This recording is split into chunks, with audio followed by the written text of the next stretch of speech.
Today, I want to spend a minute or two talking about something that's very basic, actually, in the college admissions world, but something that I take for granted that I just assume people know about and that it doesn't need a lot of explanation.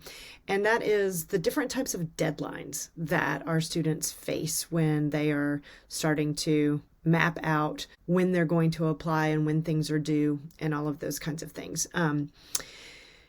Again, something I take for granted because I deal with it every day, but realizing over the course of this week with talking to a few different parents about deadlines and what they mean and trying to explain the difference, it just occurred to me that it's maybe time to just do a back to basics, so to speak. So in terms of deadlines, when students apply, they're going to face or find that there are typically four main types of deadlines that they will encounter as possibilities in their application process. The first is what we call rolling admission. This is one of my favorites because it means that colleges are processing their application decisions on a rolling basis. So if a student applies early in the process, say they've already applied now and I'm recording this in mid-September, and they have submitted their supplemental materials, including their transcript from their school, their test scores have been received if they're submitting test scores, and their application is complete. Once that application is complete, the college is going to roll out a decision on them fairly quickly. So rather than waiting until a defined deadline when a college is expecting all of their applications to be submitted, they are again processing and releasing decisions on what we call a rolling basis. This has some advantages for kids in this process because oftentimes they can get an answer quickly from a rolling school, and especially if it's a yes of any kind in this process helps take everything down a notch and alleviate a little stress. So I'm a big fan of trying to find on purpose a rolling school or two for our students so that they can get something going fairly early in the application cycle and hopefully have a positive answer that helps, like I said, just take everything down a notch in terms of what's to come. The next type of application that they might have is something that's called early decision, and early decision sometimes is confused with early action, so it's important that I make the distinction here. So early decision is a process where a student is applying to a college and essentially committing to that school, saying, if you admit me, I'm enrolling, I will withdraw my applications to other places that I have submitted, and you, the college, can count on me being one of your students as you're trying to put together your class and run your numbers.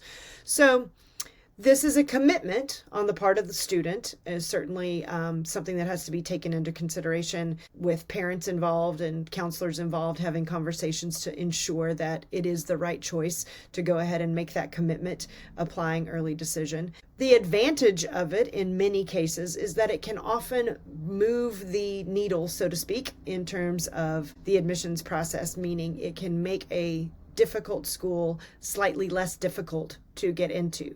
There can be an advantage because, again, the college knows if they admit you, you're committed, we can count you in our numbers, and we are trying very hard to get to a certain number of students to make our class. So having those commitments helps guarantee a certain level of numbers, bodies who are saying yes at that point. Some schools will tell you that their admit rate from regular decision to early decision almost doubles. So sometimes, again, it can be a very significant increase in terms of the likelihood of being accepted if it is the right thing for your family, for your student to do when it comes to that.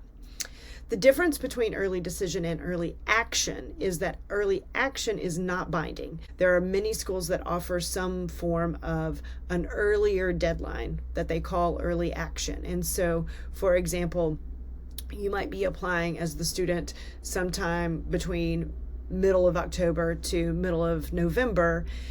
but you still may not hear your answer until January, for example. So it is still somewhat accelerated, but not as fast as you would hear from a rolling school or from an early decision school.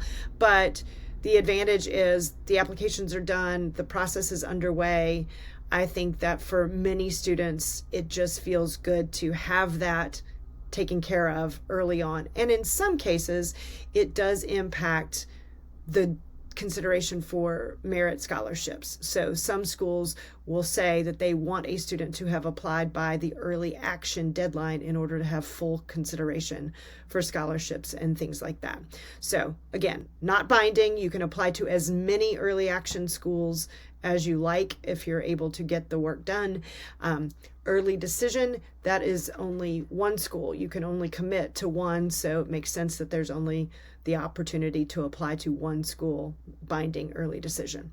And then the other catch-all is regular decision, which is what a generation ago was what everybody did. You applied on or around January 1st, and decisions can still, to this day, come out in late spring, no later than the end of April. No later than the end of March, so that students have the month of April to make a decision and be ready to commit somewhere by May 1st on the National Commit Day. So that is just another opportunity. I have some students every year who will add some applications to do that regular decision round after they've really gotten the bulk of their work done in the early part of the process.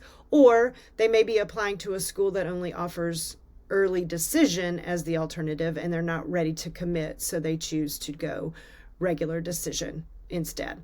So again, wanted to just kind of break it down again, going back to the basics in terms of what types of deadlines students might encounter. So there's rolling admissions, there's early decision, early action, and regular decision. That is primarily what you're going to see when students start looking at how to map out their time and when things are going to be due.